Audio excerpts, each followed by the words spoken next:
Kapolres Tual AKBP Adrian Soeharto Yonatan Yuuk dalam keterangan persnya didampingi oleh Kabak Ops AKP Doni Wirasetiawan beserta jajaran satuan menyampaikan penanganan kasus pembegalan dari respon cepat atas laporan masyarakat, menindaklanjuti laporan masyarakat yang disampaikan melalui media sosial terkait aksi begal di wilayah Ohoitel. Personil Polres Tual melakukan patroli kegiatan rutin yang ditingkatkan pada Selasa malam 15 April lalu.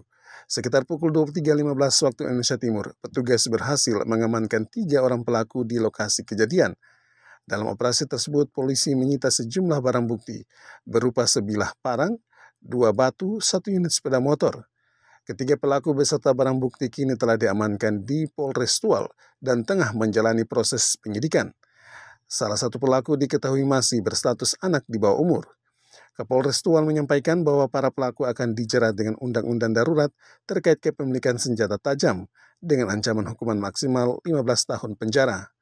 Para pelaku akan diproses sesuai hukum yang berlaku agar memberikan efek jera. Respon cepat ini adalah bentuk komitmen kepolisian dalam menjaga keamanan di Kota Tual. Kapolres Tual juga mengimbau seluruh masyarakat untuk tidak takut melapor apabila mengalami atau mengetahui adanya tindak pidana. Terkait kepemilikan senjata tajam supaya memberikan efek jera kepada para pelaku ingin mengganggu situasi Kamtibmas yang sudah kondusif di wilayah hukum Kota Tual. Untuk para pelaku di sini sementara yang diamankan ada 3. Dalam konferensi pers, Kapolres Tual menyebut penanganan persoalan keamanan di Kota Tual membutuhkan kerjasama dari seluruh elemen masyarakat, termasuk pemerintah daerah, tokoh adat, tokoh agama.